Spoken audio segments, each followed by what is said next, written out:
Hi, everyone. Okay, today we are going to be talking about discharge. Yep, you know it, that sticky, icky stuff that you can sometimes find in your underwear.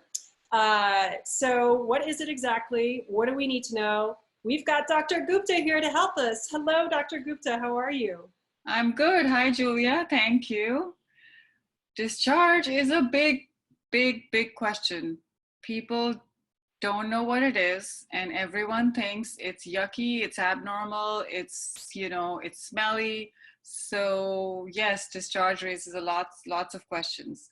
I just want to say there are many kinds of discharge. Not every discharge is abnormal. So we are going to try to break apart what normal is and what abnormal is. Oh, that's so great. I'm so glad you framed it that way because you're right. I jumped into it saying sticky, icky, and that's not fair. It's a part of our body, right? And it's in many ways, I mean, and hopefully most ways, it's completely normal. So yeah, so can you take us through maybe what's normal first and what it means at different times in our cycle? So discharge is meant to happen just for every woman. Discharge is a normal thing.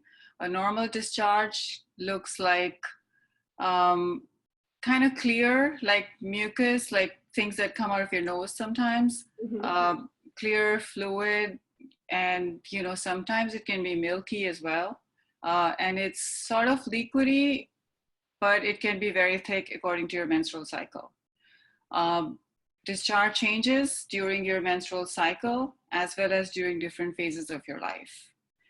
So during your menstrual cycle, in the beginning of a cycle means when you start your period, you don't notice any discharge.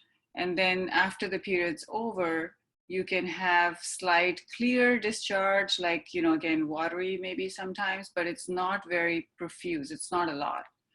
And then around mid-cycle, when you're going through your ovulation, that is around day 14, day 15 for most women, you will see it becomes very stringy and long and again, more abundant. And then slowly it becomes more, as you go towards your next period, it becomes kind of thick and sometimes even brittle. It'll break off sometimes from your panty. But that's all normal. This is the cycle of a discharge. Oh, good. Well, I'm glad it's all normal. And I'd love to understand a little bit about what's actually causing the discharge. Why are we having discharge when we're going through it in a healthy way? The simple answer to that question is that's because we are women and our vaginas are alive. I love that. Awesome. So as long as our vagina is alive and our vaginal epithelium is working, by epithelium I mean the lining and of all the cells, as long as they're working and they are doing their job, they are producing secretions that help the vagina clean itself, stay healthy, and also be ready for sex and all the functions that it does. So just so you know, vagina is a self-cleaning organ, just like cats. So we don't need to go inside, scoop out abnormal things and stuff. And that's the function of a discharge. Okay. And then during ovulation, it has a very specific function. Because it becomes long and stringy and abundant, it actually helps the sperm swim up. The sperm use our discharge, the cervical mucus, as well as vaginal discharge to swim up into the uterus and then go claim an egg and, make us pregnant.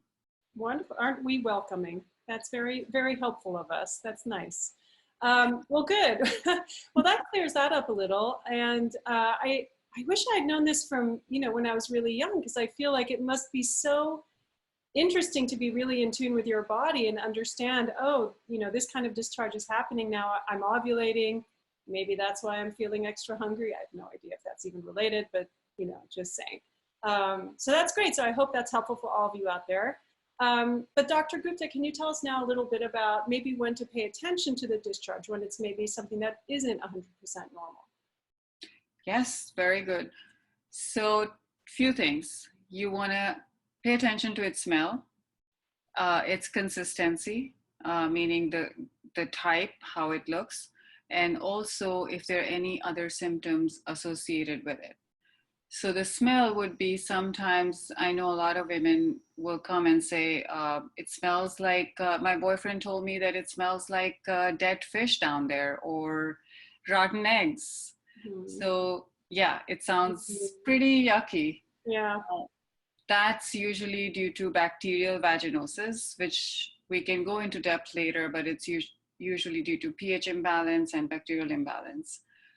In that case, your discharge will be like grayish sometimes or even yellowish green, but it's mostly grayish for bacterial vaginosis.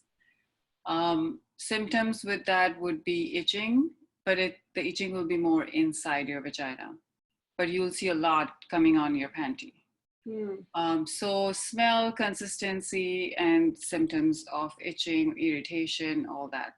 So it can be bacterial vaginosis, or it can be a yeast infection in which you'll see cottage cheese-like discharge. Doesn't really smell a lot, but there'll be profuse, a lot of itching inside and outside the vagina. And then there are many other conditions that we can go into detail later, but pay attention to these three things. Okay, so if it's itching, is that something you should say, I should go see my doctor, or maybe it can pass? Or when is it the right time to call your doctor and have it taken? If you're scratching yourself like a crazy cat, yes, you should be going to your doctor. My suggestion is please do not, use powders and over-the-counter sprays to relieve the itching. The safest thing to use would be baby oil or coconut oil or something like non-perfumed and just simple emollient. Don't use any panty liner, and please don't douche or grab any over-the-counter Monistat or anything before your diagnosis. Okay, I didn't know we shouldn't use a panty liner. Is that so that you don't? Why is that? Good question.